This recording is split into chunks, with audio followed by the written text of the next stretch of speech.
Bonjour, namaste. My name is Rishabh and I'm an architect based out of New Delhi. I'm a lead AP in building design and construction. I'm a well AP also and a Greek CP also.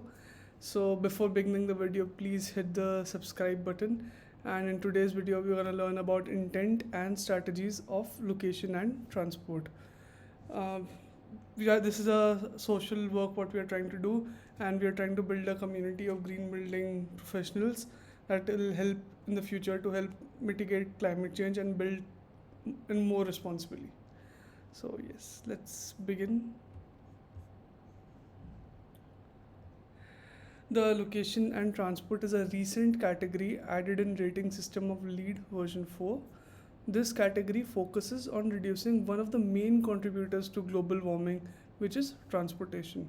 Transportation is directly proportional to the carbon emission and this category aims to reduce the cost, pollution, and depletion of resources related to daily transportation of people to and from the building.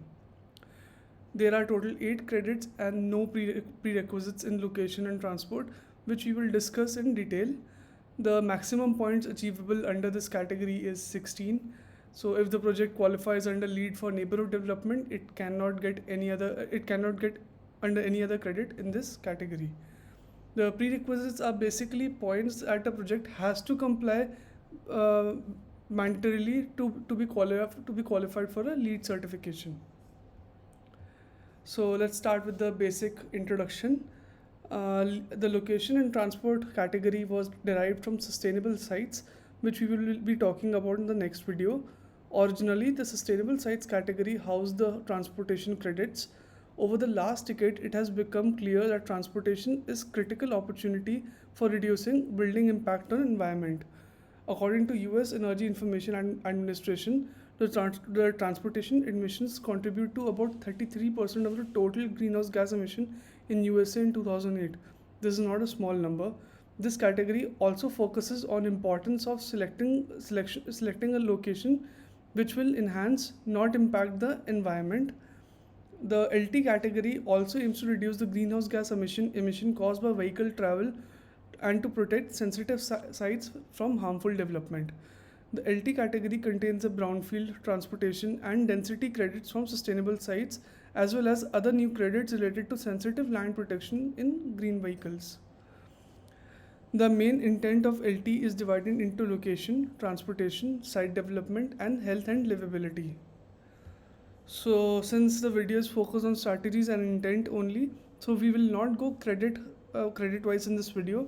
Rather, we will try to understand what location and transport credit is about and the various strategies related to it. So just sit back, relax, and understand the concepts first. I will be highlighting the things that you need to note down in yellow. So till then, yes. So let's begin. So we have already discussed the introduction. So moving on to the intent and strategies for location. Selecting the site for a building project is the single most important decision a project team can make. Mostly, many project teams do not get to make this decision. In many cases, the project location is determined either by financial or geographical constraints of the owner. When a project team has little say in project location, the LT credit can be used to highlight the assets of the location and to mitigate less desirable characteristics. In case the project team does get to choose the site, the LT credit will guide them to select the most appropriate site that incurs least environmental damage. You can pause the video and take a note of this for your LEED Green Associate exam. So coming on to the strategies for location, the largest environmental impact caused by building is created during transportation of people to and from the building over time. Therefore, the main goal of LT credit is to select a location that reduces the amount of vehicle distance traveled to and from the site. So the first strategy is to locate the project within a LEED certified neighborhood development. This requirement is fairly simple. Locate the project within the boundary of development certified under LEED for neighborhood development, stage 2 or stage 3 under the pilot or version 2009 rating system, certified plan or certified build project under LEED version 4 rating system. The second strategy would be to locate the building within proximity of surrounding density and diverse uses. Density is a word used throughout LEED that has several meaning, depending upon the category and credit where it is used.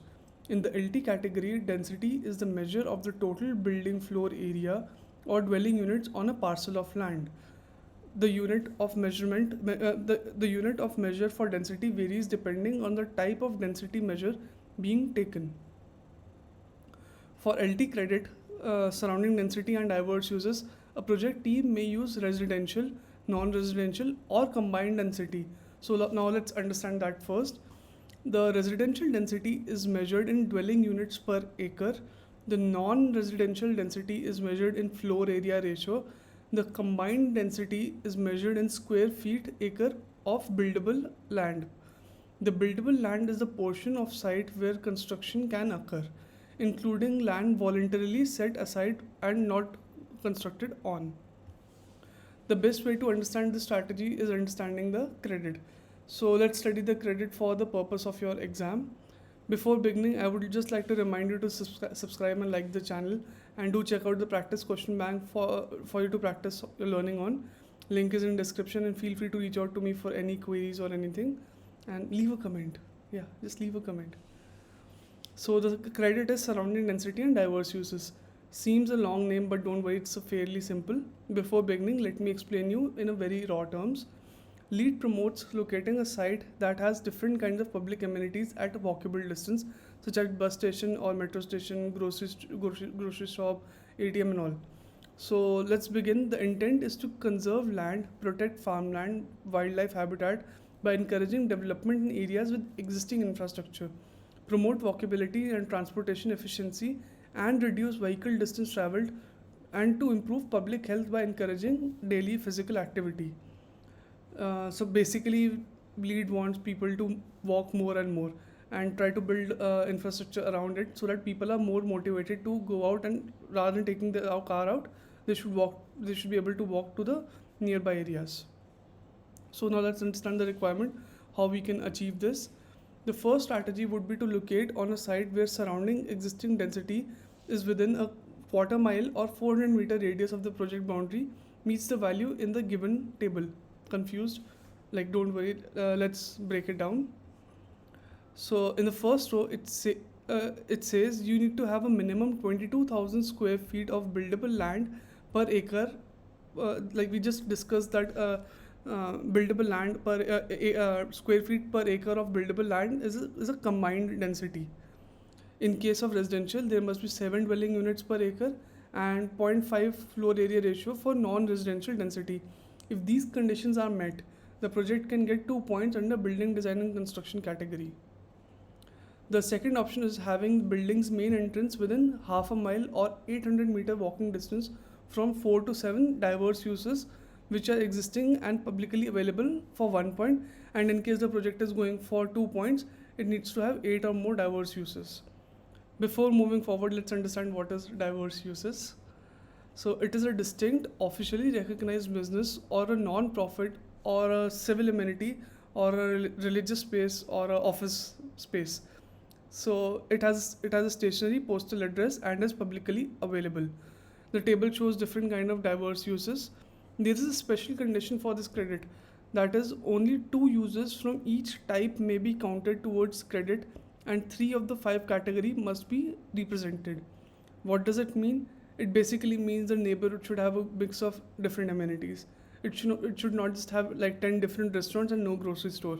I mean, that's just to go to grocery store every day, you'll have to take out a car. Or even, like if there are 10 grocery store and no restaurant, you'll have to go take out a car to eat every day, like out to a restaurant. But it should be a good mix of the complete things. Now that you understand the strategy well, you need to have 7 or more diverse uses within a half a mile walking distance, or the other option is to locate the project in or a high density location. So you can pause the video here and take note of this. Please make sure to remember the different type of diverse uses and which category they fall into. Now let's do a quick quiz on LEED for neighborhood development credit. What is the minimum stage of a project should be located on a boundary of development certified under LEED ND? So option 1 is stage A, option B is stage B, option C is stage 1, and option D is stage 2. And the correct answer is stage 2. The project should be registered in either stage 2 or stage 3 LEED pilot or 2009 version. So moving on to a second topic, which is intent and strategies for transportation. The goal the goal of the transportation credit is to reduce the number of vehicles traveling alone in conventional automobile to and from the building. This way of travel is most inefficient and harmful for the environment. In addition to reducing the distance people travel to and from the building, the project team should try to make travel as efficient as possible. The strategy, sorry, tongue. The strategies basically aim to limit the impact of transportation to the environment. More efficient travel methods should be used. Increase in use of mass transit, the number of occupants per vehicle, and alternative fuel sources can reduce negative impact on the of transportation. Just a quick fact: the public transit system, one of the largest in the world, has been running on CNG, that is compressed natural gas, which is alternative fuel for years now. So the transit system is of New Delhi. So the first strategy is to limit available parking. I know most of you would be thinking, how is that even a solution? LEED certified buildings typically have as little parking as possible to encourage carpooling or alternative method of travel. The purpose of limited parking is to reduce number of vehicle travel to site, which in turn reduces greenhouse gas emissions. Providing the minimum parking as required by law promotes alternate travel methods such as bicycling, walking, mass transit, and carpooling. Pooled parking is when two or more buildings share a common parking space. To calculate total parking capacity of the project, it must include new and existing surface parking, new and existing multi-level parking, and any off-street parking which is available to the building occupants. So let's say I have an office and there's a road abutting to my office, and on the road only cars from my office people park over there. So that can be calculated under off-street parking. But the road should not come in the right of way, which is it should not be a main road. The second strategy is to develop in areas that have multimodal transportation access. When a project is located in an area that has access to a variety of transportation modes, greenhouse gas emissions from car travel can be reduced. The strategy can be understood from LT credit access to quality transit. It states that the project to be located within a quarter-mile walking distance of the existing or planned bus, streetcar, or within a half a mile walking distance of existing or planned bus rapid transit stops, light or heavy rail stations, commuter rail station, or commuter ferry transit. Basically, you gotta have a public transport service nearby available. The mass transit can be half a mile, but the public transit can be a quarter mile walking distance. I hope you understand this strategy. The third strategy would be to designate 5% of all the parking space used by project as preferred parking for green vehicles. Green vehicles are less harmful for the environment than the conventionally fueled vehicle. By providing incentive for people to use green vehicle, organization can help reduce harmful greenhouse gas emission. Examples of green vehicles are like Prius, hybrid Prius, hybrid electric vehicles, compressed air vehicle, battery electric vehicle, hydrogen powered vehicle, and clean diesel fuel. To be recognized as a green vehicle, I think this is a very important point. Please remember this. An automobile must achieve a minimum green score of 45 on American Council for an energy efficient economy annual vehicle rating guide. Please remember this, the score of 45, as it is most likely to be tested during a LEED Green Associate exam. The fourth strategy is to provide preferred parking for carpools for 5% of the total parking spaces. For many people, carpooling is not the first choice to get to and from work. Carpooling can impose restrictions that have lifestyle implications, like if you want to go to gym after your work, or you have some different plans suddenly out of work, so you feel very constrained. Therefore, programs such as preferred parking for carpooling can help bring about a lifestyle change. The reservation of preferred parking is required for both carpool and vanpool vehicles. The fifth strategy is installing electric vehicle supply equipment in 2% of all the parking spaces used by the project. One of the biggest barriers, like even to my parents and to the people I know, one of the biggest barrier to the widespread use of alternate fuel vehicle is the availability of the fuel. People are hesitant to buying or using alternate fuel vehicle purely because of lack of availability of fueling facility. By installing charging station, organization can make recharging electric vehicles more accessible and encourage more people to buy these vehicles. The sixth strategy is to install liquid or gas alternate fueling facilities or a battery switching station in at least 2% of all parking spaces. Besides electric vehicle, there are alternative fuel vehicles that are being used. These alternate fuel vehicles that are fueled by clean diesel, compressed natural gas, neat ethanol. This will promote people to buy and use alternate fuel vehicles. Now that's all for transportation strategies. I hope I'm going by the right speed and not speaking too fast. And you can let me know in the comment section. And you can pause the video here and take a note of them for your LEED Green Associate exam.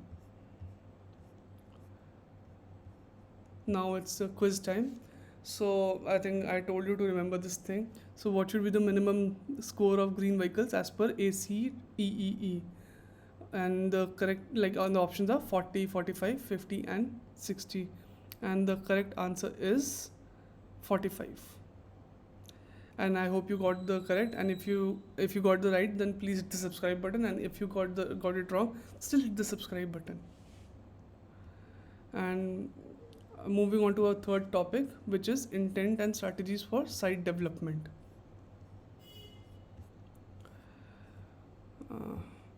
The second biggest environmental impact associated with the built environment is actually building itself. The expansion of urban areas into wildlife habitat is becoming a threat. The goal of site development in LT is to protect land and its human and wildlife occupants from further impact. Let us get to the strategies for it. The goal is to promote redevelopment on existing sites over new construction on a greenfield site. A greenfield site is previously undeveloped and unused suburban or rural land. Building on greenfield site often requires greater infrastructure cost and promotes urban sprawl and degradation of wildlife habitat. In order to preserve undeveloped land, the credit directs the project team to use previously developed land. This is called redevelopment. Now that you understand the basic goals of credit, let's move on to the strategies. The first strategy is to avoid development on environmentally sensitive land.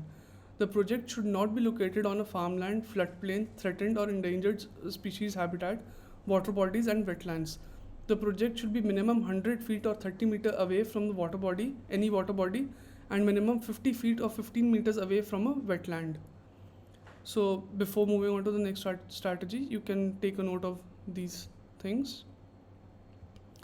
The second strategy is to locate the project on a site that has been previously developed. Sites that have been previously developed are ideal locations for new building because the infrastructure is already in place, which reduces the cost of installing new roads, sewer and power lines. By building on a previously developed site, a greenfield site can be preserved. The third strategy is to locate on a high priority site. So let's understand what are high priority sites first. They are previously developed sites that are undesirable. These sites may have been abandoned by previous occupants and are having difficulty in attracting a new building. Empty sites negatively impact neighboring sites and the neighborhood. And let's discuss various type of high priority sites. The first type is a brownfield site. Please remember this. This is also very important for your exam. And no, it's not brown in color. It's a property where presence of hazardous material, pollutants, or even contaminants may affect redevelopment of the property. Cleaning up and reinvesting in such a property protects the environment and takes pressure off the greenfield sites. The second is historic infill district. A historic infill district contains area for new construction, but the construction needs to follow the style of existing historic building. A good example of this would be a walled city of Jaipur in India. The third is Superfund sites. It is a federal program that investigates and cleans up most complex, uncontrolled and abandoned hazardous waste sites in the country. These sites are located on national priority list. It is recognized by EPA or it is called Environmental Protection Agency. The fourth is Federal Empowerment Zone. It is highly distressed urban and rural community that may be eligible for combination of grants, tax credit for businesses. And yeah, that's a lot of high priority sites for you to take down, for you to take note down, to take note of. Please pause the video and take a note of it. The fourth strategy is to develop in areas with existing infrastructure. Even if site is not previously developed, it can still be located on area with existing infrastructure. Existing infrastructure allows the building to be connected to utilities with minimal efforts or cost. Installing new infrastructure should be avoided as much as possible. That's pretty much for site development. You can pause the video here and take a note of all the strategies and the important terms. And now let's do a quick quiz. And which of the following options are considered sensitive land? And you have to select 3 options, and the correct answer, like the options are commercial area, wetland, floodplains, industrial area, and habitats. And the correct answer is wetlands, floodplains, and habitat. Do check out our question bank, and the link is in description. And so please hit the subscribe button and the like button if you have been following us till here. And moving on to a last topic, which is intent and strategies for health and livability. Promoting the health and livability of building stakeholder is an important goal of every LEED category. Building stakeholder include the occupant, community members, corporate stakeholder, and every person who comes in contact with the building. The LT category provides an opportunity to stakeholders to increase their physical fitness if the project team fulfills the credit that promote walking and bicycling. By locating the project in high density area, occupants can access basic needs on foot or by bike, which will ultimately increase their physical fitness and well-being and also reduce the greenhouse gas emission. Moving on to the strategy for improving health and livability, the first strategy is to develop in areas that promote walkability. Promoting walkability means the project makes it easier to walk to and from the building for basic needs and routine function. LT credit surrounding density and diverse uses addresses the walkability with the requirement that the building's main entrance be within half a mile walking distance to minimum 4 to 7 diverse uses for 1 point, and if the project is aiming for, let's say, 2 point, it should have minimum 8 diverse uses in vicinity of half a mile walking distance. If a building is located near ATM, restaurant, people will choose to walk to those places. Like these are like very daily places. This will reduce greenhouse gas emission, which would have been created in case people chose to drive to these places.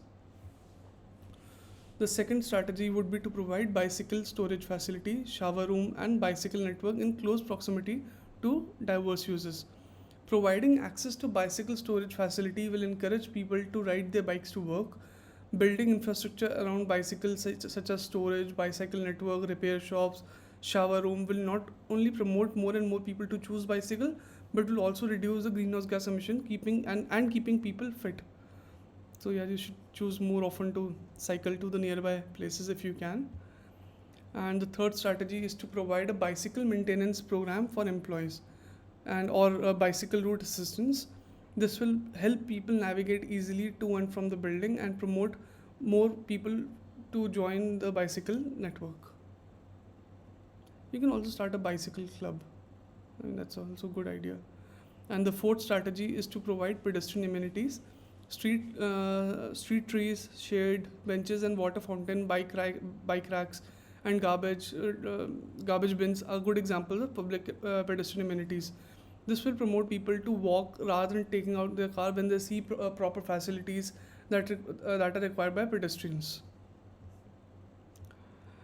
The fifth strategy is to promote connectivity, prohibiting gated communities and using street grid patterns can open up communities connectivity can open up community connectivity by removing physical barriers that might hamper ability to walk or cycle. The sixth strategy is to create a diverse community. It can be created by providing housing for wide range of incomes and abilities. One way to accomplish this is to incorporate different housing types such as affordable and senior housing with standard residential housing rather than segregating them. Yes, that's pretty much for health and livability strategies. You can pause the video here and take a note of these things. And it's quiz time, the last quiz for this topic. Diverse users should be situated in maximum how much walking distance from main entry. If you have made notes, it would be easy for you. And the correct answer is half a mile. If you got it correct, congrats. And if not, just revise and don't worry much about it. And that's pretty much for location and transport intent and strategies. If you have any doubts and queries, feel free to contact me. And don't forget to check out the question bank, whose link is in description.